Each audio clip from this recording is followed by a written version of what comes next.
don't know what I'm doing anymore. And then I just check all the channels. See when I pop in. Oh, I've got to mess with Mixer here. Yeah, for some reason Mixer always pops away from my home channel. So I gotta make sure that it's on. Doop doop. Hey everybody who might see me right now. Yes, okay, looks like we are live on Twitch. Awesome. We are live on Mixer, and we're live on YouTube. We're live on all 3 of our channels. So cool. Hi everybody. Look over there. There's Derreck Blaise from the Blaise XPerience. He's joining us today. So we'll start the proper stream in about 15 minutes, but thanks for joining us, everybody. And Brant is also going to be coming in here, and we're going to be just playing some regular old State of Decay 2. But with the Zedhunter update, and we'll be talking about crossbows and sieges and a bunch of community events that Derreck's got planned. So anyway, thank you for being here, Derreck. You're welcome. And so now we're just going to chill and chat with people. And I mean, I don't want to start properly playing, you know, until we've... because I'm just going to get... I'm not going to be able to... When Brant's here and he can play, then I can focus on the chat, but I kind of don't want to get into really intense gameplay. Oh. We already had a feral in my base. Now we got this idiot. You can handle him, though. Yeah. No, we're fine. We're fine. My spatula of steel. Oh, Shizno, no big deal. We like doing this stream every single week. And actually, one thing I need to remind myself to promote later is that... oh, I don't actually know what the channel is. Okay, let me... so on Friday, Daisy Willoughby and I are going to be appearing on another... was it Extra Life? The charity, whatever it's called. Oh, awesome. Yeah, Extra Life. Yep. Another Extra Life stream so that Microsoft is doing. And I don't know if Megan's listening right now. I forgot what channel that's going to be on. I'll ask Wonder and Daisy. What channel is our Extra Life stream going to be on so I can mention it on our stream? Okay, hopefully I'll get an answer to that before the stream starts formally. Still 13 minutes away. Oh, thanks, Shizno, for liking the Zedhunter update. I should actually pop open my better view of the chat over here so I can see it without having to squint. Yeah, now I can see a little better, too. Squint at OBS. Han Solo Dola says we need to go crossbows only. Well, you've got a crossbow. I've got a crossbow. I got one ready, yeah. I got one ready. So. We do have a lot of plague hearts around, so I'm not sure. I mean, you have to be pretty clever to go crossbows only with plague hearts. I guess we just need to make sure we got plenty of explosives. I don't have any of those on me right now, but I can grab some. I could also. I don't know how many we've got in our supply locker. I have tested it, though. It takes 10 crossbow bolts to take out a plague heart. Oh, really? That's less than I expected. So let's see. What kind of what's my explosive situation? I believe that was the standard one. The light one might take more. I think I've got the sniper one right now. So yeah, we have almost no explosives here. I've got some fire in my inventory. What kind of explosives do you want? I got all. You got them all. Well, let's see if I can craft a few. All right. I don't want to take all your stuff. That's fine. Full of guilt. I can always get more. Filled with guilt. So we got these are mines. We got pipe bombs are good, right? Yep. These guys. I have some of those. I'll grab some pipe bombs. And then I don't think we have the skills on hand to build like C4 and stuff, so we'll stick with the pipe bombs. So now my inventory is... Oh, wait, yeah, I didn't put them in my inventory. That's right. Well, I should get them out. Forgot I wasn't doing that in person. Pipe bombs, pipe bombs, pipe bombs. We got tons of pipe bombs. Everybody's just having a little zombie fighting party in here. It's great. I also grabbed my favorite distraction item for us. Oh, which one is that? Boombox? The block rocker. Oh, the block rocker. Yeah, I wasn't even thinking Love about that. Independence Pack. Okay, let's see here. So, Sailor Wolf and Han Solo Dilla are watching... Oh, attack! Yeah, so they're talking about seeing streams where people just went after plague hearts with crossbows and things like that. And yeah, no, that sounds great. Maybe we should give it. It is fun, yeah. Yeah, maybe we should give that a try. I could. I think I need to. I think I need to craft just a little bit more crossbow bolts. That is that in the workshop? Yes, it was under this, workshop. right? Yes. And I think I've got. Which crossbow do I have in my hands right now? Sailor Wolf wants to use scent block. I don't think we've got any scent block. We actually, if we get any Zedhunter missions, so I didn't go through and try to do all the Zedhunter missions on this account. So we're missing actually a lot of the pieces. So if we see any Zedhunter missions, we should probably prioritize those. We can stock my account up with stuff, especially if we see the plague researchers, so we can get the mod. Definitely. If you want, I can grab some scent block right now. It's up to Oh. you if you want me to carry it with me. But Oh yeah, yeah. If you want it, all right. sure, go for it. Yeah, whatever you'd like to talk about or show off, you know, I will be thrilled.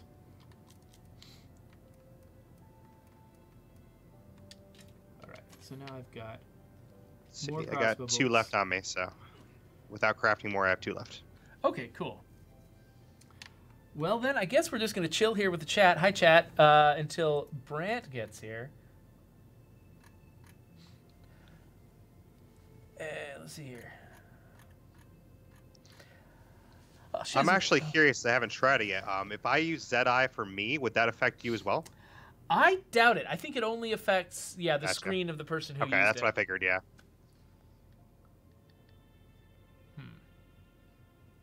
So no, yeah, Hansel. Blaise has brought in a character from his account, but so this person over here, that's from Blaise's account, but everything else here is my account. The same account we've always been using. In fact, I think this particular guy has been on a lot of streams, or at least been in the community for a lot of streams. Whatever his name is, Brian. Oh, we can show off a difference with our setup if you want, with my crossbow versus yours. Oh yeah, yeah. So well, right now our game screen is kind of small. People won't be able to see the details. We should definitely show it off later though. And oh, good, the sun's coming up in time for the stream. That'll be nice because we were running around in the dark earlier. So Brant's going to join us in a little while. You know, we're going to hang out here talking to Derreck Blaise, the host of the Blaise XPerience podcast, which I listen to every week, and I think you all should too. Thank you. And yeah, we'll also at some point be giving away pins if you guys can answer like a simple trivia question. If you've been playing the Zedhunter update and you know the answer to Zedhunter related questions, ta-da! You can get yourself a black pin, which I think came from Gamescom. I'm not sure though. And well, I guess we started kind of early.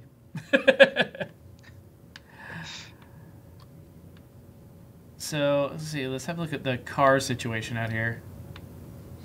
So the main thing. So my community kind of needs food. Not really, because I've got enough of a food income now. We're eating 9 a day, but we're getting 8 a day. So really, just it's a net 1 a day food that we're losing. So we're not that bad. So originally I was down at 2 food. I needed help, but Derreck brought in a rucksack of food to add to my storage as soon as he got here. So I'm in a little better shape. So I guess, yeah, so food is one thing we could go after. We also have, Derreck, as soon as I have my map, he's like, you've got so many plague hearts around you. I was like, that is true. So maybe we'll try to hit up a plague heart, and then maybe, does the corral? I guess the corral doesn't have food. I was looking for the barn icon, because the barns often have food, but that's a corral. That's different. Where else might have food? Oh, sorry, somebody... Oh, yeah, somebody wants us to take care of the infestation situation. These guys want some sharp knives, and these guys want some fuel. I guess we could load up some fuel and stop. If we're going to be driving west anyway, I could load up some fuel. I just marked a spot, Spoon and Cone. That should have food. Oh, great. Okay, so we've got a lot of good places we could go. So I'll go grab that fuel, and we can start. Maybe we can just get started on some of the less combat centric missions, Combat. All right. I think combat is what a lot of people are going to want to watch on the proper stream. We've still got 6 minutes until that starts. So I'll head down. Then I was up in the bell tower. Oh, yeah. So I figure we'll go out and do some missions, then we'll come back home and do the bell tower thing. Sounds good. Partway in. So yeah. So one thing we were thinking of doing was because it was a Blaise XPerience podcast that inspired us to change the way that the bell tower worked in 6.0. I mean in 5.0. We wanted to play through one of those sieges with Derreck. So we'll be doing that at some point. I'm refueling your burninator. Oh, thanks. I guess we should. I'll load into that one then.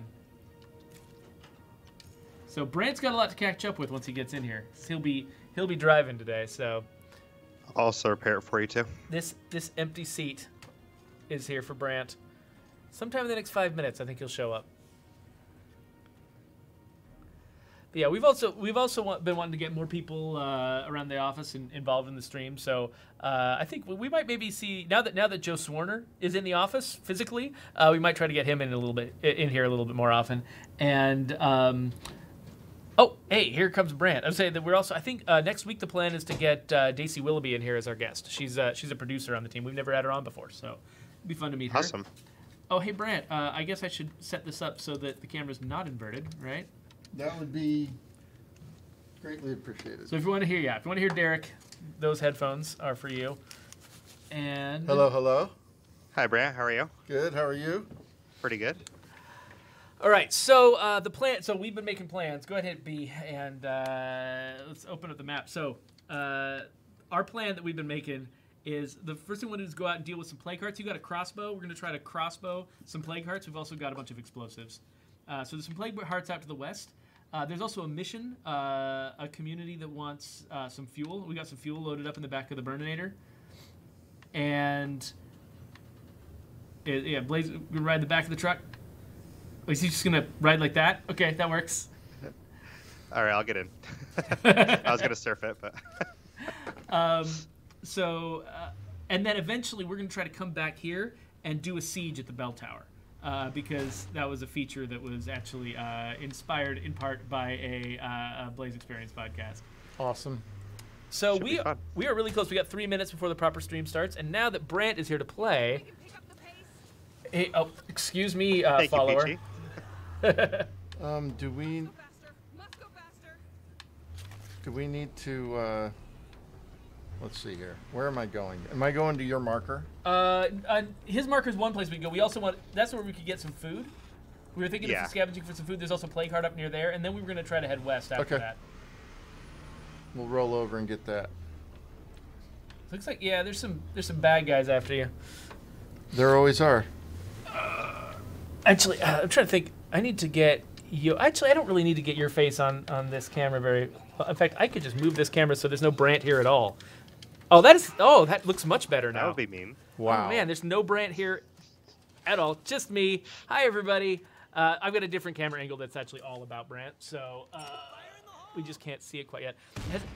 How is our audio? Can everyone hear the gameplay okay? Can everyone hear me okay? Can everyone hear Derreck okay? I've usually asked that at the beginning. Hi, testing. And I forgot to, yeah.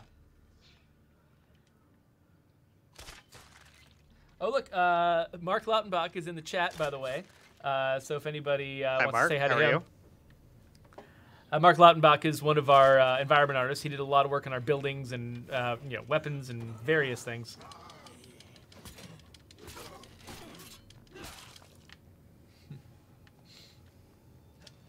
Okay, so I have to admit, I am suffering from Red Dead-itis. Oh, so you're really used to the Red Dead control scheme? Yeah. Oh, I'm doing the same. I've got some serious Fallout 76-itis, where I keep expecting things to work like Fallout 76 and then they don't. So I'm right there with you. I've been weirdly obsessed with that game. So Shizno wants to know if there's a new map coming. We did announce that we're going to be letting people return to Trumbull Valley, which is the location of the original State of Decay, but we haven't said when. So sometime in 2019. It's very vague. We'll work on it as hard as we can, and we'll let you know later in the year. When it's going to come out. Later next year, not later this year. I think we're not going to know until next year. Yeah, in fact, we should probably just stop talking about it.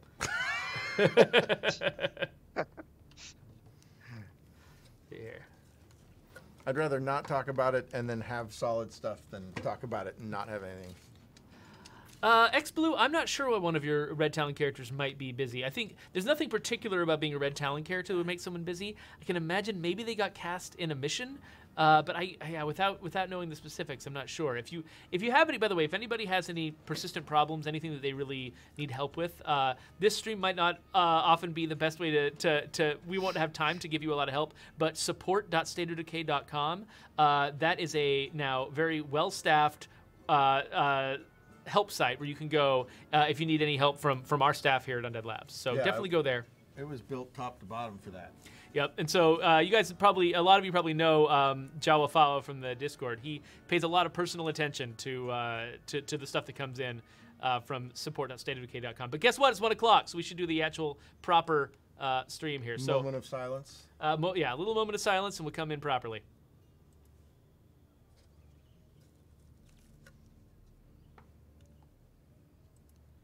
Hello, welcome to the State of Decay 2 stream. I'm your host, Jeffrey Card, and over here we've got a special guest, Derreck Blaise from the Blaise XPerience podcast. How you doing, Derek? Good, yourself? Pretty well. I've also got Brant Fitzgerald here. He's going to be driving the game. I'm just furniture. He's just furniture with, thumbs on controllers. And so... for those of you who don't know, Derek up here is he is one of our most prominent members of our community. He does the Blaise XPerience podcast, which is a State of Decay focused podcast, but he also plays a lot of other games and discusses a lot of other games on that podcast. It's a really good podcast. I listen to it every single week, and it actually helps me figure out how we need to refine our game, and he really helps helps us stay on top of what we're doing. So that's good. But he organizes community events. He's very active on our Discord. It has basically is a mod on our Discord, and so there's like all these things that he does. We really wanted to have a chance to bring him in here to chat with us. So we're thrilled to have you. We feel like you're the celebrity in the room, and we're honored to have you here in the room with us. We are. Thanks for coming today, because you've been really involved, and it's keeping people engaged in the game in ways that we weren't doing. So thank you. You're welcome. Any way I can help, I'm glad to do it. So before we get started, discussing any of the bigger questions, let's figure what are we doing here. So my community needs food. My community is surrounded by plague hearts, and my community's has had historically a pretty high threat level. We're gonna go over and take care of some of these threats. Okay, cool. Like that one. Let's do it. Notice, by the way, you both have crossbows. And you both have really interesting loadouts. Why don't you go stand back to back with Blaise? So Blaise has got which weapons are these from the Zedhunter pack? I have the Mamba sword, and I also have the sniper crossbow. Cool. And then on our back we've got the handmade crutch crossbow. And the spatula. So we're kind of more in the sort of very different loadouts. We're in the sort of silly improvised apocalypse zone, and you're in the much more serious, like hardcore badass zone. Yes. I will point out that Undead Marcus is here in the chat, and he's the one who made that beloved Mamba sword. Oh yeah, it looks really good. I love the serrated guard on the hand. Oh yeah. If we ever make an animation of you punching a zombie with it, that would be awesome.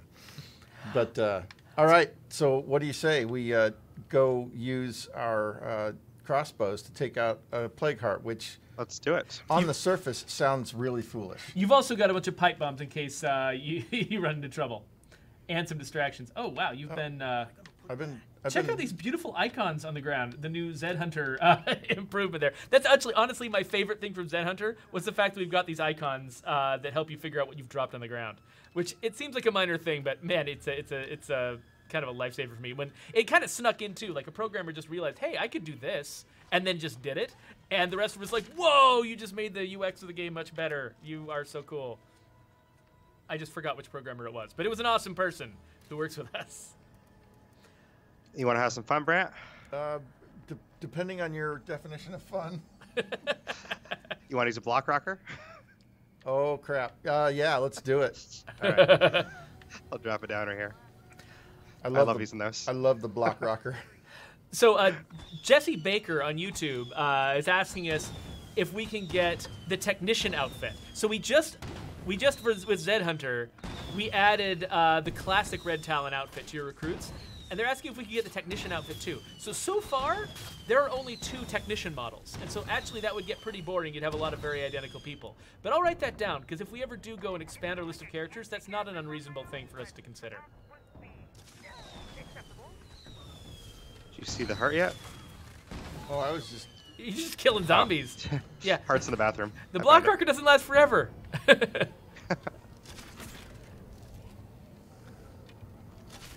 Uh-oh. Oh, here we go.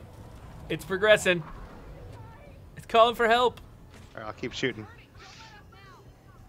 Brant's here guarding for ads if they come in. Oh, here we go. I wasn't guarding very well. It's all right. We're hanging in there. Maybe. Intrepid Pioneer wants us to bring back the There we go. the frying pan melee weapon, by the way, Brant. Keep that in mind. You know, the original version of the frying pan melee weapon had a fried egg in it.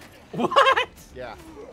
That's cool, actually. Just stuck to it? Just stuck to it forever. That's like all of my pans. Like I come home at the end of the day and it's just all of my pans are covered in food. I need to teach my kids to actually wash the dishes. Right now we just have our kids putting away the dishes, but we need to level them up.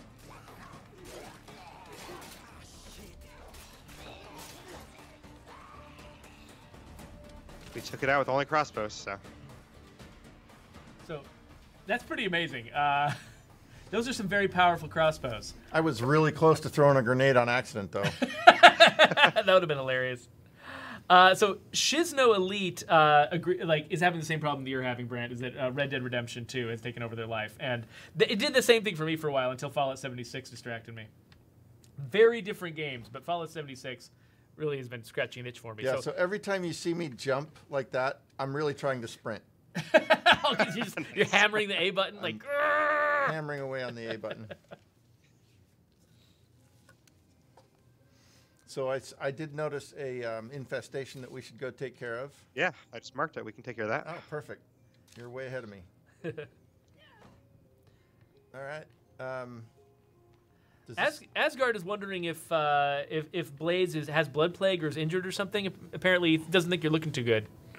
But you seem fine. No, I have a little bit of my meter filled, but not much. Right. My character's a little bit tired, but barely. So that's probably what it is. They're a little bit tired. I'm going to check the trunk here real quick in case they have... Oh, they got 1 bullet. Huh.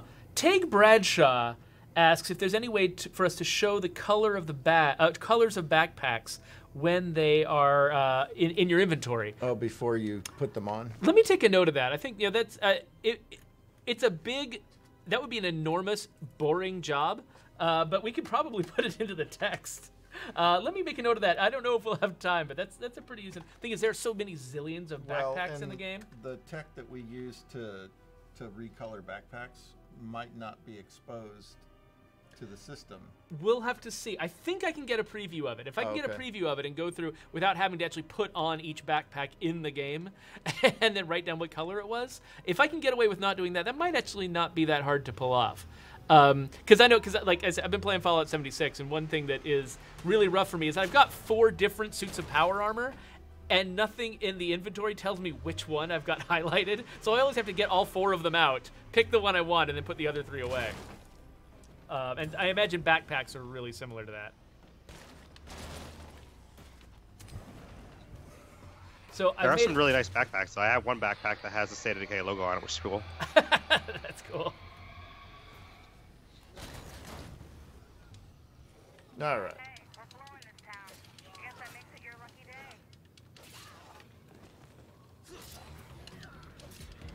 So Jesse Baker says that they've gotten civilian clothes with Red Talon and not the normal Red Talon clothes. That kind of surprises me. I haven't heard of that.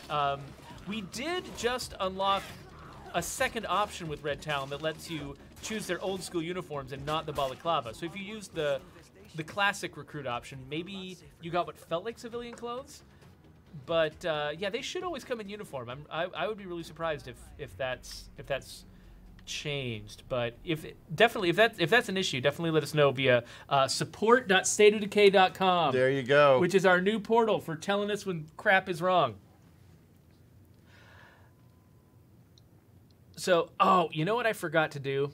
I forgot to put the Decay Fest schedule on OBS so that I could share it with everybody, which is too bad because one of the things that has been awesome having Derreck Blaise here in our community is the fact that he's organized a lot of big community events for us. He and Mr. Dart and a few other folks have gotten together and organized these things. One of them is called Decay Fest, which I believe you're starting a new one this Friday. Is that right, Derreck? Yes, there's a new one this Friday. It's going to be a 2-day event lasting on Friday and Saturday. And basically at Friday at 7 a.m., we start the event and streams go nonstop until 3 a.m. on Sunday. So it's a big streaming event, basically like superstars from the State of Decay 2 community. They all get together, they stream on Twitch and on Mixer. And you just basically for 2 solid days, different people are streaming at different times a day and just sort of exploring and celebrating the latest version of State of Decay 2, the Zedhunter pack. Correct. Yep, we're going to be celebrating Zedhunter, and we'll also be previewing a couple of challenges that will be used in Undead Trials. I don't know if you want to mention that now or later, but oh yeah. So Undead Trials, yeah, that's a whole other thing that's happening later on in December, and yes. yeah, that is we'll definitely talk about that a little bit later too. But the last Decay Fest. So wait, was it Decay Fest or Undead Trials where you guys were also soliciting donations to Extra Life? that was Undead Trials 1. That was the first Undead Trials? So yeah, okay, well then we can talk about that because Undead Trials is really fascinating. So people in the community have been asking for a long time for this game to get harder. And we actually announced at XO18 in Mexico City recently that we are going to be releasing an update sometime in the near future that does give people options for making the game harder. We haven't gone into a lot of details about exactly what we're doing. We've actually got a post on the State of Decay Reddit asking people for input, what they want to see out of a harder State of Decay 2. So if you haven't been to the State of Decay subreddit, please go over there and check that out because we'd love to get you guys' input. But in advance of that, you guys figured out a way to make the game harder. Which is, which was pretty helpful. You basically, so the Undead Trials is you come up with limitations and rules for how you play, and then you earn points by doing Daybreak playthroughs with the restrictions and seeing what's the craziest way you can win a round of Daybreak, and whoever manages to get the most points in a set amount of time. Is that what it is? Yes, that's basically how Undead Trials 1 worked. The second one is going to be based on the base game, so it's not going to be on Daybreak this time, but that's how the first one worked, yes. So is it still going to be like a time thing, like get as many points as you can within a certain amount of time? It's going to be more based on rounds, so we're going to have 4 different rounds, and basically round 1's going to be the first couple of days, then round 2, and etc. But essentially, it's going to eliminate people throughout the week, so we could start with, say just 150 people, and then we're going to get down to 1 person who's the grand champion. Looks like we got a Juggernaut to fight with a crossbow, which sounds amazing. Let's do it. Let's fill him with pins and needles. But yeah, we do have, let's see here. I wonder. I love how it just pin cushions this guy.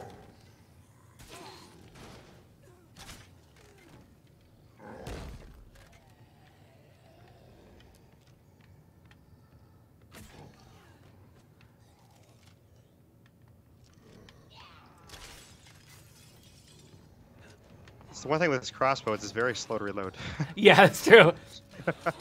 And if you dodge or something like that, totally messes it up, right? Oh, yeah. So just don't dodge. It's fine. Yeah, with the big Juggernaut chasing me. Yeah, I love watching your guy just roll around, do commando rolls. Oh, he got me that time. There we go. Nice. Now he's going to have like 30... 30 bolts in him. Yeah. Well, that was easy. We need food, though. And I didn't find any... I don't think I found any in here. I didn't either. Let me see if there's anything on the map that's close by. Oh, I got one more main place to check for food here. We got a Tartan Mart right here. Right across the road. Perfect. And no food.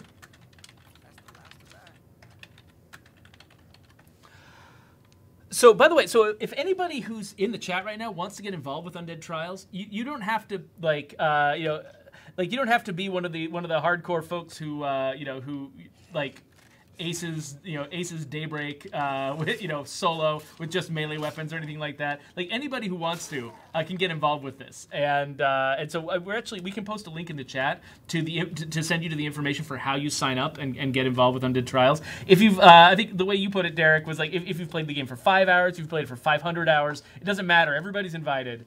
Exactly. So let's get that link into the chat. We'll also, once this goes on YouTube, we'll get it down in the doobly-doo so people can check it out there. But yeah, we would love to get as many people involved in that as we can. And by we, I mean you, because you're setting it up and we're just sitting here sitting back and enjoying it. Yeah, I'm the person that has the whole schedule, so that'll be fun. Yeah, I realize you probably don't sleep at all during these events. I really don't, honestly. I mean, during these events we put on, I'm probably sleeping like 2 hours a day, so... So Hansel Ladola wants to know what inspired you to start your podcast. And actually, I've been really curious. So I've got one group of friends who started making a podcast one time, but like I listen to them constantly. Like it's sort of the soundtrack of my life is listening to people on podcasts. But I've never actually really considered what it would take to get one up off the ground from scratch. Do you want to talk a little bit about what that's like and what you do? Yeah, definitely. So kind of what inspired me, there's this podcaster named Rob Cisternino, and basically if anyone's ever seen the reality show Survivor, he talks about that show and reality shows because he was actually on Survivor. Oh, so cool. He was kind of the first person that kind of inspired me to do it because I listened to his podcast a while, and he kind of got me into listening to other podcasts, and through him, I had a Skype conversation with him one day about like starting a podcast, and I thought, well, this is something that I actually like to do because I like listening to podcasts. I think I could actually start it out, and I think I'd like to do it. So that's kind of what inspired me to do it. And basically, when you're starting a podcast, you have to kind of pick a topic. And one of the things I've always loved is video games. So I figured I'll start a podcast on video games. And a lot of video games, or a lot of video game podcasts at least, they talk about like the news of the week. And I didn't really want to do that. I wanted to be different. So I talk about a lot of the game mechanics and strategy in games. That way I can actually try to help gamers out. Yeah, and I found it, certainly if I was just a player of State of Decay 2, I would find your podcast immensely valuable because you go into such exhaustive detail, explaining how things work, comparing things, helping people give them enough data to really inform their strategies. But then as a developer of State of Decay 2, I also listen to your podcast because it really helps me sort of, we build things imagining how people are going to play them, but then getting your perspective on it because you're so thorough and you really give, each system in the game such a thorough evaluation. It gives us a lot of perspective on like, oh, that's how people are actually playing this. That's what's actually valuable. This is less valuable. We thought this other thing was going to be the star of the show, but really it's this thing. Like you really you help shape our thinking about the way the game works. In fact, since we're getting home, we should tell the story of Blaise did this one podcast where he was talking. I think were you going through all of the facility actions, or was it the bases in Cascade Hills? I was going through the bases of the Cascade Hills, and that's where I talked about it. That's what it was. Okay, yeah. So you were talking about one of the advantages of this right here. We've got the church on the hill. Is the fact that it's got this bell tower where you can ring the dinner bell, attract a bunch of zombies, and when you defeat them, you end up with a threat level reduction. So basically, you just clear out all the zombies in the area, and now your threat level's reduced. But you called out on that podcast the fact that it actually was kind of a freebie because most of the time you would use it and like a zombie would show up, if that. And right. You'd get the full benefit and no fight.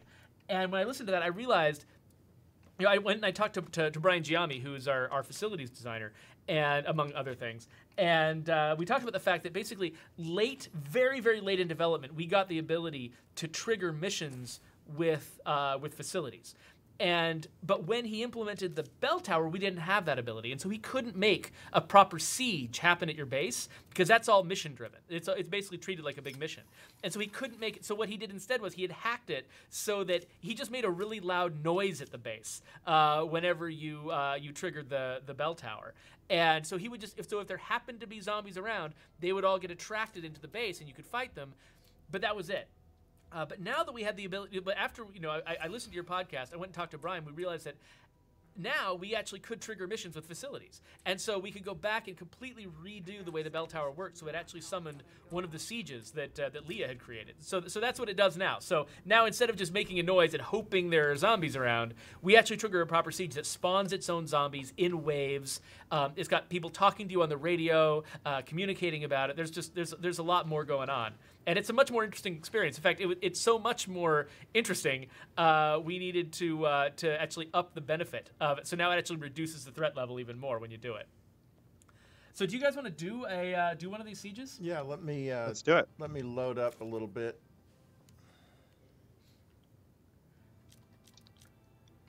Yeah.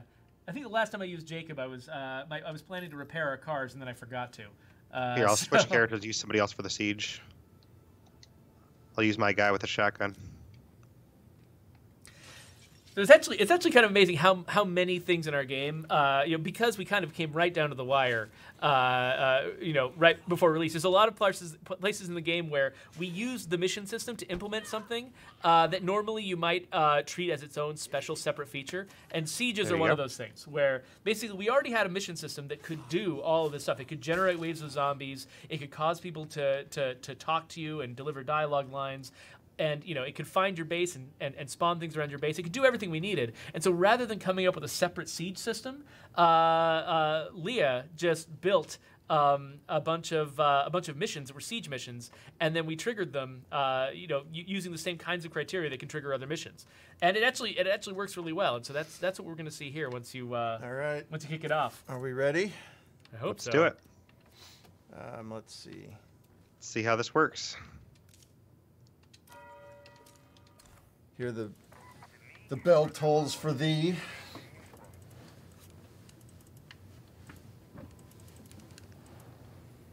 All right, 20 seconds. While we're waiting, Alan Gunderson from the old forums had a question for you, Brant. Wondering if we could get that Burninator pickup truck, if there's ever going to be a non-Independence Pack, non-flaming version of it, just a patriotic truck just thrown into the game. Don't know. Yeah, unfortunately, yeah, we can't usually promise that kind of thing until we know we're definitely doing it. But that's a good suggestion. We'll keep it in mind. Wow, you can definitely tell it works a lot better now. Yeah, so I can see Juggernauts coming. Yeah, everything. And actually, I should move Derek over so we can see that. You see right there, we've got the mission. You can tell that it involves a mission because you can see that you've got mission objective text in the upper right hand corner. Uh-oh, Jug's inside. All right. Just shake that belly. I like this. It actually involves a Juggernaut. It's got some zombies with armor coming on. This is much better. Yeah, so I hope you're proud of yourself. Because we might not have even thought of making this particular improvement if you hadn't been talking about it on I appreciate that. Thank you. On your podcast. I know one of the other things you actually added was the sewing textbook too, which I appreciate. Oh, yeah, that was another place. Yeah, because you had talked about I think you did a podcast that was about you did an episode that was about the skill books, right? Like all the books, all the weird skills you could get from the skill books. Right, all the quirk skills. Yep. Yeah. Hello, Farrell. And you were kind of mystified why, because Brian and I, it was kind of a last minute addition to the game when we added the rare skill books. Oh, look at that. Oh, we got a Conehead guy. Conehead.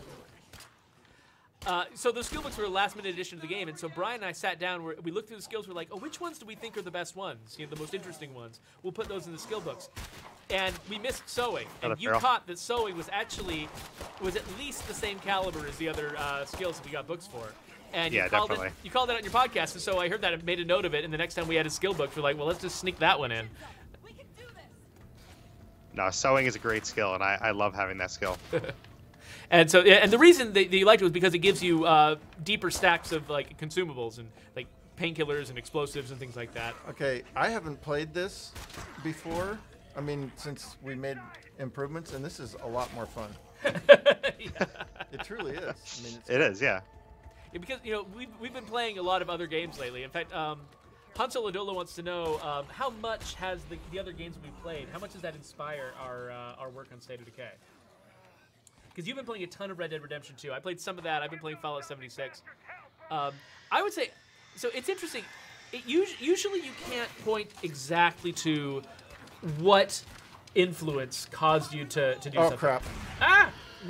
Now and then you know that you totally like built on an idea from another game, but a lot of the time it's just playing other games gives you context. It helps you just sort of understand what's out there, and so I can't think of a specific experience or a specific feature of say Fallout 76 that's leading directly in my head to something I want to do in a future game. But I'm sure if you play, whenever you play the next game or the next expansion or the next whatever for State of Decay, there are probably going to be fingerprints of whatever games we've been playing in the meantime. Not really big obvious ones, but the influences are there, and it's hard to deny that the other great games out there that are accomplishing big things make a difference. I know that one of our animators has actually been he's been going through other games that do similar things to us, like taking our mechanics one by one and looking at a bunch of other games that do the same thing and recording videos, demonstrating and comparing. Like what does it look like to shoot over the shoulder of a character? In our game, it looks like this. In Red Dead Redemption, it looks like this. In Tomb Raider, it looks like this. In The Division, it looks like this. And going through like in Assassin's Creed, it looks like this. And it's amazing how different each of those games is. They're all doing the same thing, but they all do it in pretty significantly different ways, especially when you start drilling down into the details of the animations. And, so we do our best to, on that granular level, really learn from what other people have tried or what other people have done so that we can then go and try to do the best version of what our game needs. Screamer. We don't have any blood plague cure. I think we should have a lot of samples, though. You could probably craft it in the infirmary. We got a decent infirmary. And I just trained a doctor, too, so. Look at that. Blam. Now I can aid the blood plague victim. There you go. No, So- that siege was a lot more fun, though. I like that siege. That was really cool. And actually, open up the base screen and whenever you get the chance. As soon as I stick her in the neck. Yeah. And let's look at the threat level. Just make sure that it actually went down properly, because I think it's supposed to work. I tested it. Oh, the confidence that we have. Oh, I know, right? It's just we've had so many experiences. Yes, check out that threat level. Way low. So, and that is not the threat level we had before. In fact, I think if you go and highlight Oh, wow, it, yeah, that's really low. it'll break it down. So, yeah. No, it actually feels like the final mission for the builder. It actually feels like a siege like that now. So it feels like a really caliber siege. Yeah, that's kind of. I can't take any credit for it. I basically took one of the sieges that Leah had made and copied and pasted it and put it here. So, Well, thank you, Leah. Yeah, just made a couple of minor changes, and that was it. There's, a feature is more likely to get into the game if it can be achieved by copying and pasting something. Because it's so much. I mean, I still had to make a lot of changes to it. I still had to test it thoroughly. It's not like it was no work, but it can be so much quicker if you've got something you can already, some foundation you can already build on. So let's see here. I have lost track. Oh, one thing I was going to say was, in case people didn't catch it in the pre-stream, we are going to be giving away 3 of these pins. These are black State of Decay Skull Eagle pins, and we're going to be giving these out to folks who can answer trivia questions towards the end of the stream. So at about 1:50 Pacific time, we'll be pulling this thing out and trying to get people to answer questions. So stick around if you want to get a chance at one of these pins, and we'll explain the details a little bit later. And I'm not allowed to answer this time. Yeah. So far, Derreck has known the answer to every single question that we've done, and so he is finally recusing himself because I actually already told him the question in advance, and so it really wouldn't be fair. Dirty cheater. Okay, what's this guy have? So I Toro think is I've been his falling name. behind on the chat here. Got another play card if you want to take it out. Yep, I'm gonna get Toro all gussied up for this here. So Mr. Right. Dart asks, is it bigger if you rang the bell or if you got a Clio drop? I'm pretty sure they're about the same. I'm trying to remember now whether I might have actually literally copied the siege that's used in the Clio drops. No, I didn't. I copied the conventional siege. So I'm not actually sure. So the siege you get when you ring the bell tower, it's the same exact siege basically that you get when your threat level is high, and when you're away from base, people say, "Hey, come back to base. There's going to be a siege." And if you hang out outside your base and don't go, then they'll spend 3 ammo, and maybe you'll take some damage to your facilities and that kind of thing. It's that exact siege. And so, in fact, if you ring the dinner bell and then just leave home and just go across the map, the same resolution will happen. It really works the exact same way. Hey, K-Sizzle, who has been a guest on your podcast, wants to know how it feels to cross 50 episodes. That's a ton. Yeah, it's definitely very fun, and crossing 50 episodes is a great accomplishment. It kind of was, I guess, grueling to get there, but it really was rewarding to do it. So because podcasts are a lot of work, it was right? really rewarding. Like it's not just as simple as like, well, let's chat into a mic for a while and then hit save and then publish. Like, do you want to talk a little bit about what goes into making an episode of a podcast? Yeah, definitely, because every episode, I mean, it takes hours and hours of work to make it, because for one, like the way I do my podcast, there's a lot of pre-planning, because mine isn't a news of the week show, so I have to actually do a lot of pre-planning. So say I'm going to talk about the bases of Cascade Hills, I have to actually do a lot of research about every base before I actually start talking about it. So I have to make an outline, which takes me a while. Then I have to hit record, and then after I record, I have to edit it, and then after I edit, I have to post it to social media and all these things. So it takes a lot of work, and just the editing alone, I mean, I've gotten faster with it, but like when I first started in episode 1, it took me like 8 hours to edit an episode. And now it takes me probably 2 to 3 hours, but it's still a decent amount of time. And so, in editing involved, I mean, because when you originally record it, you've got retakes that you're doing like on the fly, I imagine, and there's just places where like might be little popping sounds and just weird things, and you have to go through that with a fine-tooth comb and just clean the whole thing up, cut out anything you don't want, I imagine. Yeah, definitely. And one of the things is like breasts too. I have to use a software to try and get rid of the breasts, because no one wants to hear you breathing every 5 seconds. So, I remember I listened to one of my podcasts.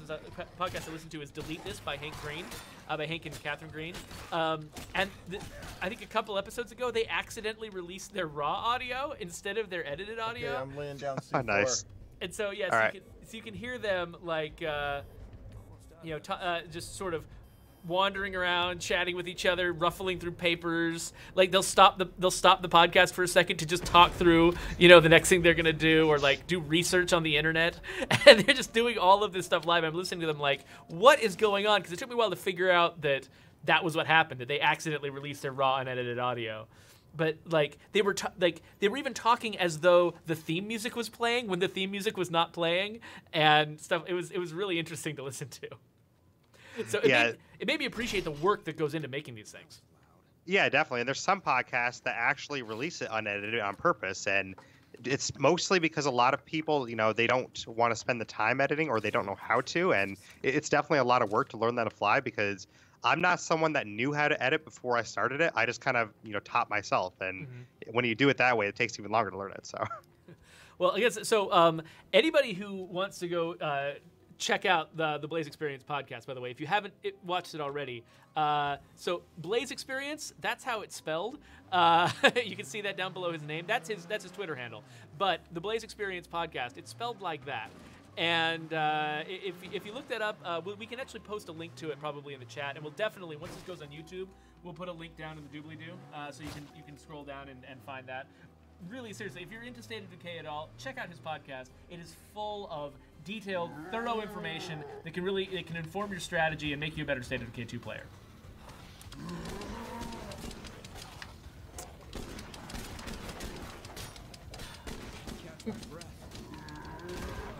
Now, once this guy goes down, we got another question for Derek from the chat.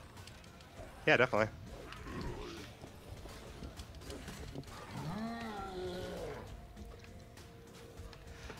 Huh. Wonder is reporting that they're actually having trouble hearing me, which is a first time for the entire podcast. So I'll make sure I'm speaking directly into the mic so that I can be heard better. The problem is I keep trying to lean into the camera over here probably, and I'm betting that I'm losing. I'm getting lost by the mic. Which we can probably mention too that you were actually on the podcast once if you want to check that out. Oh, that's true. I don't remember which episode it was, number-wise. 33. 33? 33. Yep. Of course, you know. But yeah, so yeah, I was on the podcast, and it was actually one of the more fun podcasts. I've done a few podcasts before. I had a lot of fun chatting with you about it. You had good questions. Thank you. It really got me talking, which was fun for me. Hopefully and episode fun for other 50, people. like episode 50 was really special, and that one I had Jurgen on to talk to too. So. Oh, that's right. Yeah, and yeah, Jurgen. A lot of folks have seen him on our stream. He's a cool dude to work with. He's one of our programmers.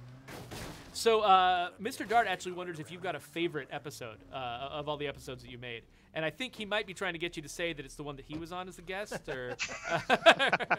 It might be, yeah. Self-promotion. I mean, I definitely have a special place for the ones I did with you and Jurgen because those were something different that was like an interview style, which is really cool, but it wasn't like a typical episode that I do.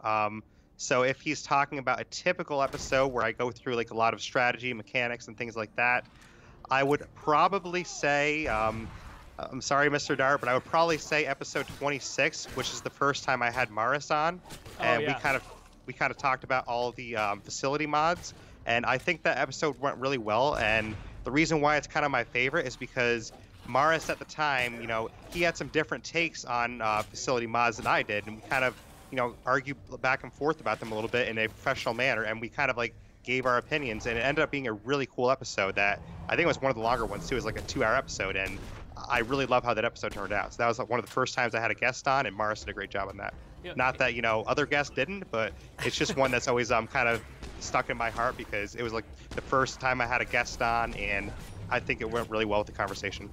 Yeah, no, I listened to that whole thing. I thought it was great too. So yeah, that's, I think you've got one thing that helps. I think it probably makes a difference to someone's success doing something creative like a podcast is being a good judge of their own work. You're being able to tell when you're doing well. Because so you can repeat your successes and learn from your mistakes. And a lot of people don't have that. A lot of people have a lot of trouble sort of judging their own work, and so it's good to be able to do that. Yeah, definitely. And I mean, especially with like a guest too. There's some guests I had early on that it didn't really work as well with the conversation because when I would ask them a question, they would just give me like a one-word answer, and that doesn't really work for a conversation like that. So you kind of learn as you go on, what makes a better guest and what kind of makes for a better conversation. So I've had a lot of guests that are a lot better since then, but early on I had some guests that I would think are not the ideal guests to have back because they might be great to talk to in person or on like Discord or something, but in a podcast setting they weren't equipped to talk about that. It can be really challenging. I mean, it's a skill. Everyone feels like talking is just a thing everybody does, but talking in a professional setting can be really, really difficult. I mean, certainly. Brant and I make no pretense of being particularly good at streaming because You're right. Yeah, I'm agreeing. We're terrible. Yeah, we're probably the worst streamers in the entire world. But I think you're pretty good. Well, thank you. But the best streamers out there are ones who are, and this is what Mark Lautenbach, for instance, he goes around listening to. Watching a lot of the State of Decay 2 streams that are out there. And the thing that he always, that I think he often reports as being one of the better things is when somebody's really good at talking through the decisions that they're making. And so that you're not just watching gameplay and seeing somebody, react emotionally to what's going on, but you're also like getting a deeper experience with the game by hearing their decision-making process, hearing their opinions and their feelings about what's going on. Like, being able to talk through your own actions is key to be able to do this. And it's hard. It's not something that everyone just does every day. Most people don't follow themselves around with a narrator, basically. But that's kind of what you have to do to be a good streamer. No, I definitely like that myself because I'm very analytical, so I like, hearing about that. Oh, okay, this is why I'm going to do this. And they're like, that's interesting. That's interesting to hear why you're going to do that. Yeah, exactly. So just to remind everybody, you should stick around because in about 10 minutes we're going to be giving away one of these. Here, you can show. Whoa! One of these State of Decay Skull Eagle pins. In fact, we'll be giving away 3 of them: one on YouTube, one on Mixer, and one on Twitch. So we're going to have a trivia question about 10 minutes. I didn't mean to get out here. Yeah. It's okay. I'll get back in then. Utterly delicious. Who came up with that slogan, Brant? I'm sure that was McMillan. That makes sense.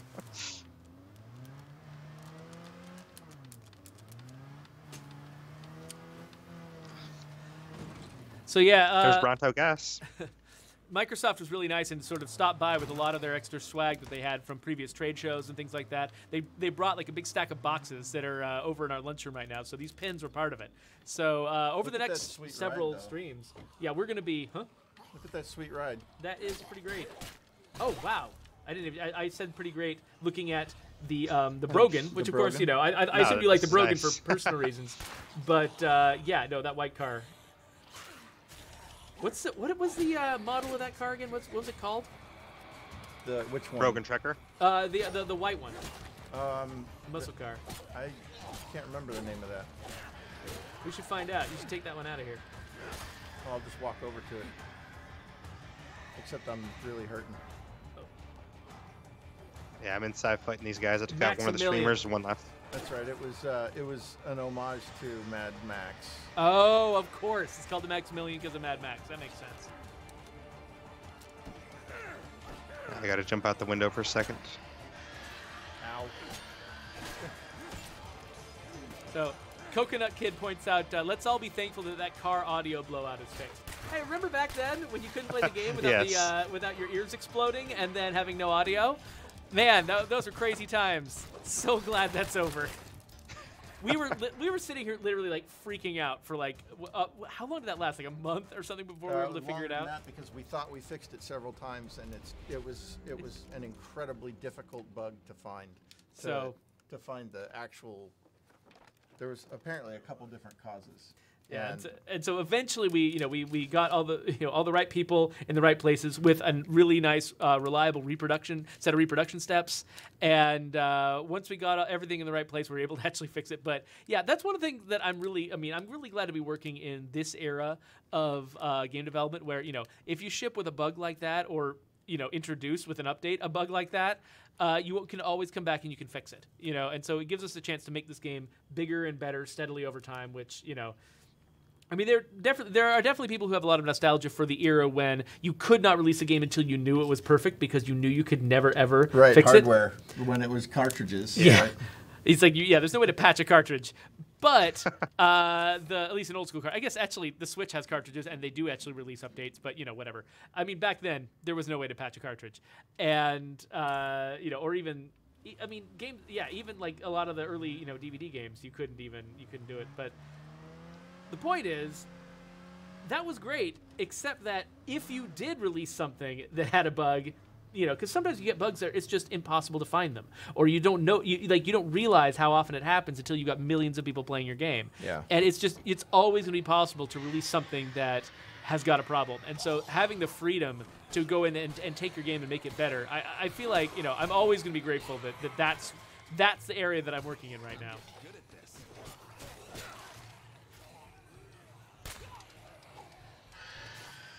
Foamy DC is saying that we should add chainsaws and dual-wielding pistols. So the challenge there, it does sound fun. The challenge there is the fact that anytime you add a weapon that is fundamentally used in a different way from other weapons, you have to add so many animations to the game. Because we've got an animation for aiming guns like this. We've got an animation for aiming guns like this. There's a ridiculous number of animations per gun type. Yeah, and we've only really we've got pistols and we've got long guns. And that's kind of it. And but each of those has to support a huge number of animations because you have to be able to run around with the gun, aim with the gun, shoot with the gun. You have to be able to be injured while holding the gun, which is a different set of animations. And you have to be able to move in every direction while doing all these things. And it's very, very complex. And so just adding one gun of a completely different type, something like dual-wielding pistols, where now you've got both arms out, or say adding a chainsaw to the melee system where you got to hold it with two hands in a really different configuration. Oh my and gosh. The attacks are way different from the way you would attack with a sword. It adds so much that you can only really justify adding something like that if you're going to add a lot of it. Like if dual wielding pistols is going to become an entire major way to play the game, then it starts to feel like it's worth the effort. But if you don't, then it's like, man, adding that many animations to support one chainsaw would feel a little bit like, oh, come on, we could spend that animation time building something much bigger and more ambitious than just a chainsaw. Well, and in our case, animation or the memory budget. We're already scraping the roof of that. We'd have to, in order to add a bunch of new animations, we'd have to do something different with the way we're managing our memory. Yeah, animations are massive, are a massive memory hog. for us. So Because each character has to run around knowing what they're able to do, basically, and the machine has to keep track of all that stuff at all times. Yeah, and it sounds like a chainsaw would be really hard to animate too. I mean, because that's a really different way to hold a weapon. Yeah, and you know, you'd need, and not just you, like your victims would also probably need to react in a different way, right? Because a chainsaw, it's like, you know, you look at something like Gears of War, which has a lot of chainsaw deaths. Yeah. Both the hero and the enemy have to animate in a special different way. Yeah, in order to react they to have that. to do team up animations, which in an open world are very difficult to coordinate across, especially a peer-to-peer network, because now you're like, my machine has to tell Blaises that it's going to do that, and then Blaises has to come back and basically acknowledge that. And what happens if he tries to attack the same zombie? Yeah, exactly. It gets crazy. And I mean, it's not to say that we can't do it, or other games have done it, but it's complex. It's a bigger problem to solve than it sounds like some of the time. Yeah.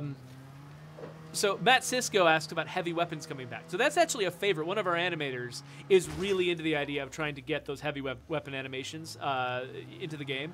But again, right now we're running up against technical constraints, and so we'll see if that's ever an option in this game. It might be something we have to hold out for, you know, potentially in a sequel or sometime in the future. There's really no way to tell whether we're ever going to actually have the resources to, you know, add an entire new suite of combat animation, which is effectively what that is. But we love the idea. I mean, we're completely on board with it. I mean, heavy weapons were actually in our original plan. We had to cut them because of all of the constraints we were under.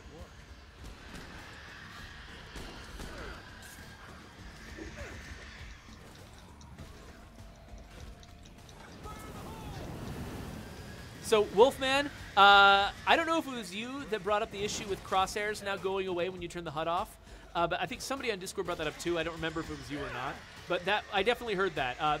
The issue right now is that for a while we were very inconsistent about turning the HUD off. Like, each individual HUD element had to be turned off one at a time, the way that it was set up, and so we would just be missing things all the time. There would be huge parts of the HUD that we would forget to turn off or whatever. And so we went with a method that would just turn off the entire HUD at a more fundamental level. And when we implemented that, that's when the crosshairs went away, because the crosshairs are part of the HUD. And so if we were to go back and leave the crosshairs in separately, we would need to retool that entire system to make it work in a different way. And so that's not saying we can't do it. It's totally a conceivable thing we could do, but it would take a lot of time and a lot of effort. So it would have to be prioritized against other things. But we have heard that, and that you guys want that, and we've put it in our list. So we'll see if we can get to it. Because I understand that, yeah, if you like to play with the HUD off, but you also like to be able to aim your guns, I imagine that would be a pretty frustrating situation. Bilbo suggested, by the way, that he wants to have a dog with a jetpack in the game, so that he can launch it as an actual fur missile. Confirmed. Oh, wait. Can I do that? Console Freak wants to know if we're ever going to add hazmat suits or masks to the game.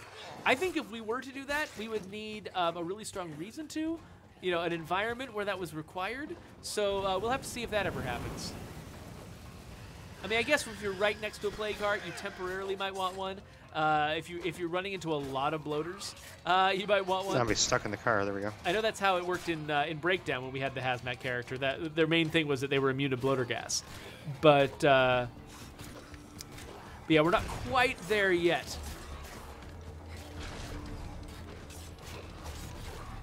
Okay. Real quick, if you want to do it before the stream ends, there's mysterious broadcast active.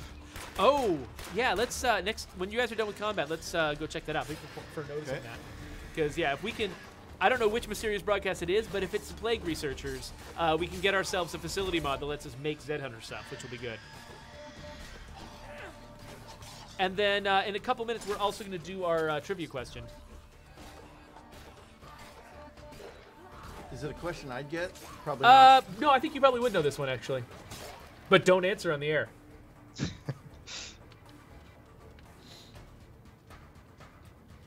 All right, they're all dead. If you want to head over there. All right. Cool. Where's the... Well, while these guys... Way on the other side of the map. While these guys are doing that, I'm going to do the trivia question. So, all right, so here's our trivia question.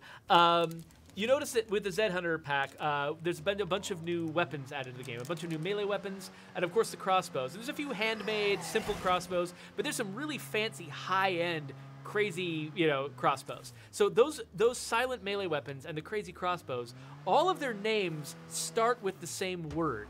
And I'm just wondering, what is that word? So folks in the chat, tell us the word that is at the beginning of all of those new weapons names. And I'm just gonna switch back over here so that you guys can see each other's answers on the screen.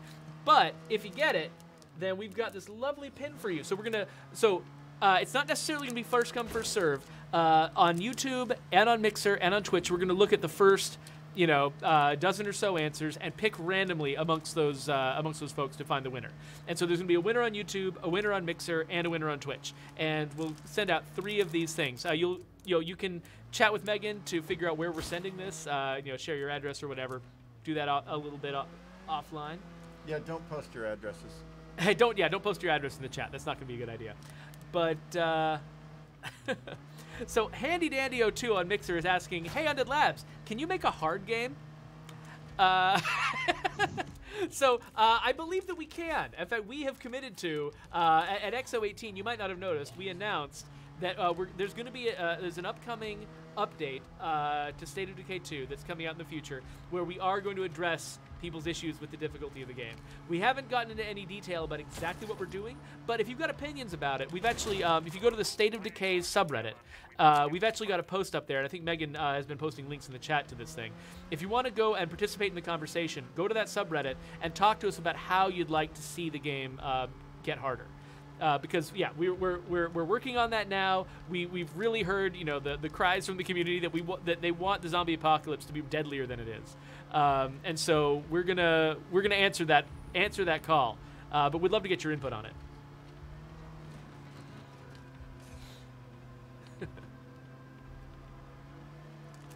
All right, so it looks like folks are done with their answers. So let's see if we've got any winners. Looks like we've got a winner on YouTube. We've got a winner on Twitch.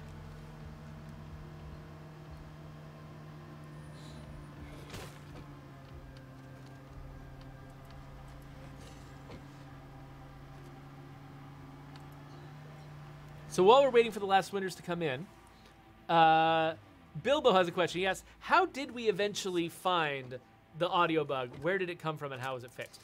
It's extremely technical, and I don't know. Yeah.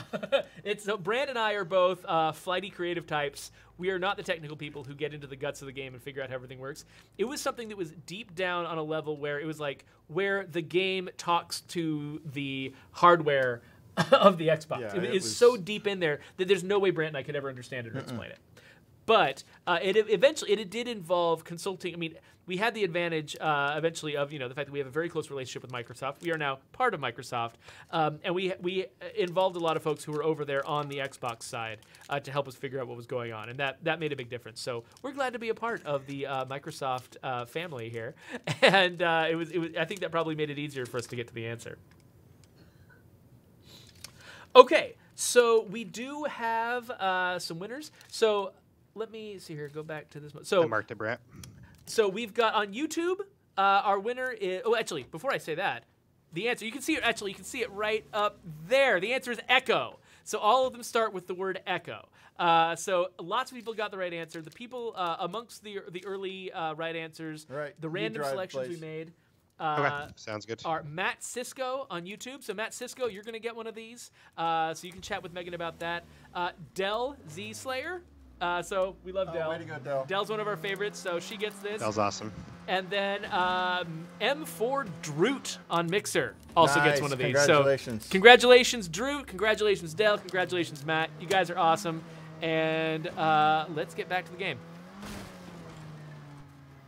I like letting people who actually know our map drive. So, so Matt. I got us there pretty fast. Matt's in an interesting situation. We definitely have ways to whisper and send private messages on Mixer and Twitch, but because Matt's our YouTube winner, we need to figure out how to get in contact with Matt. So definitely chat with Megan there in the chat, and let's work out how we can get your prize to you, Matt. Okay, what do you guys think? Should we recruit Rye or There's no place in this town for you. Take a hit Drop and move the crossbow on. and get out. You're too dangerous to let live. Prepare to die. Let's kill him. I want to take him out. Okay. You're all. He's been ready. Blaise has been ready for a while. Okay. So I take. might hold my shotgun. Yeah. Okay. Take aim at that head, Blaise. Here we go.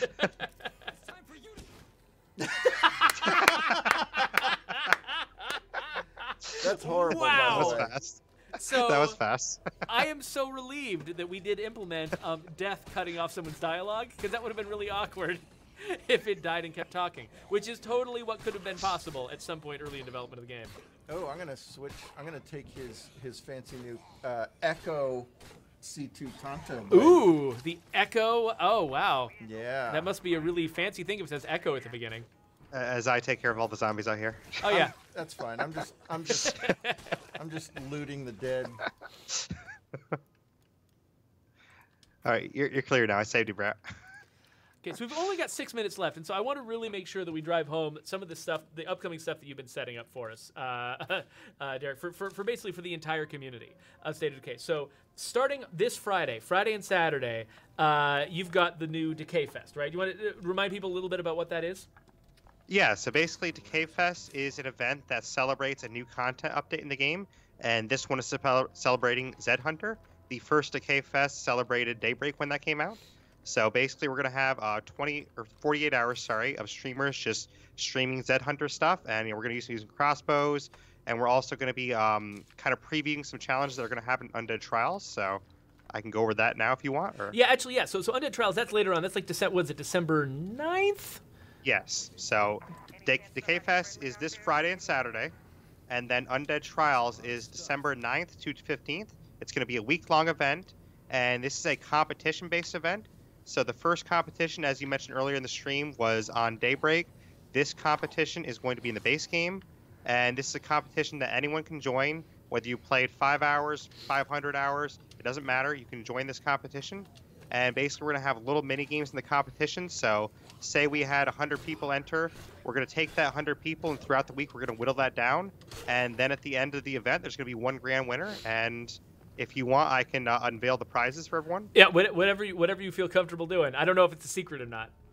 No, it's not a secret anymore. So, I mean, we got in touch with Megan, and she has told us that the prizes we can offer are a State of Decay 1 t-shirt, a State of Decay pin, a Clio water bottle, a Undead Labs signed poster, and a Bronto gas jacket. So the grand prize winner will get all that. The Bronto gas jackets, by the way, are pretty sweet. I've got one. They are. They are. So very few people got them. Only a few were made, and so yeah, they are not widely distributed. So that is a really sweet, serious piece of State of Decay loot. So whoever gets that is very lucky. I actually had to order one when it came out. Yourself, I ordered it through the store when it came out, and then I forgot it. It got mailed to a house I don't live at anymore, and so it was there for like 2 years. It is a thick, heavy jacket too. I mean, Yeah, this is I the love right it. season to be getting that jacket. It is good for winter. Okay, so I'm going to take us Not home. winter everywhere. Maybe in Montana you want to wear something more, but around here. The pictures look awesome, and I would love to get one, so maybe I'll win. Who knows? I feel But there like- are going to be some Oh, go ahead. participation prizes, too. So, I mean, if people just enter, then or a pin.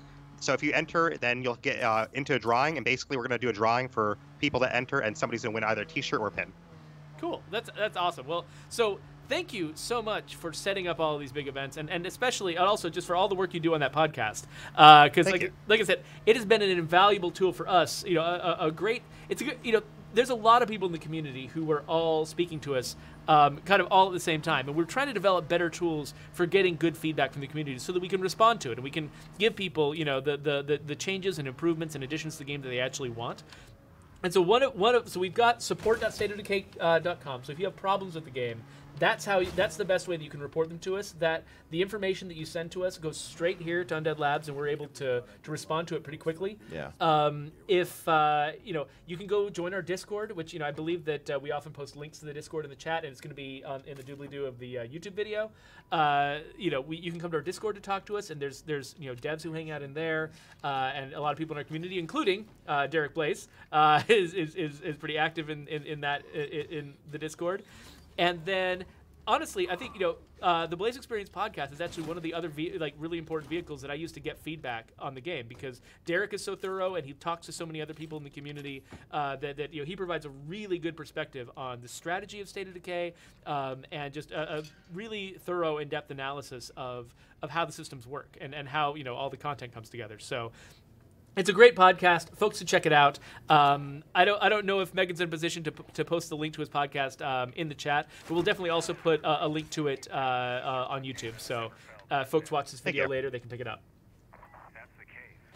And I do want to mention, too, one more thing before the stream ends. Our link to register, if you want to register for Undead Trials 2, then anyone can register. That's right. The link to register for it is bit.ly, and then it's /UT2REG. So yeah, I meant to basically stands for UT2 registration. I meant to put make a title for that so we can put it on the screen. I completely forgot to, but Megan does have that link, and I think we can post that in the chat. And it's also definitely going to be on the in the notes below the YouTube video. So we'll make sure that everybody gets access to it, because we really want people to sign up. It was a really fun. The last event was really fun. A lot of people had a great time, and we want people to be able to enjoy this one too. Thank you. It should be a lot of fun. So we've got 1 minute left. So what kind of state are we leaving our community in here? Pretty good, actually. We've got food. The only thing we're short on is we're ammo. A little low on bullets. Yeah, can't imagine why we'd be low on ammo after all of that. But you're not doing too bad. And I think everything's... we can reactivate the... And we took out 3 play cards, and I think like 4 infestations for you. So So that's going to make a huge difference. I really appreciate that. And one of the best things about doing this stream is the fact that my save game gets a lot better every time you guys play. So Das Grimlock, by the way, has one last question. Wonders if neighboring enclaves will be less needy in the future. So with the with 5.0, with the Zedhunter update, they actually did get less needy. Allied enclaves now bother you half as often as they used to. We basically just doubled the timer before they do it. And so that will make a big difference. And we've got some ideas in mind for the future to actually, maybe not necessarily make them less needy, but make it more worth your while to keep up with them. So we'll probably have more that we can announce about that later on, maybe next month. In the meantime, I am really glad that Derreck was free to come and talk to us today. Everybody, let me see here, get him on screen. So everybody should go follow Derreck on Twitter. Go check out his podcast, subscribe to his podcast, do all the things, because if you're into State of Decay 2, Derreck is one of your best resources you can have. So Thank you so much for coming on here, Derreck. Thank you. I appreciate that. Thanks to all of our loyal fans who showed up tonight or today. We really appreciate it. As usual, we wouldn't be here without you, and thanks for the continuing support. Thank you, Jeffrey, for being the voice of State of Decay for us. I thought you were going to say the voice of reason, but that's really not what I do here. Derreck is the voice of reason. I'm the voice of fumbling around and clicking the wrong buttons. So on that note, I'm going to fumble around and click some buttons. Thanks, Derreck. Thank you. Appreciate it. It was really fun playing with you.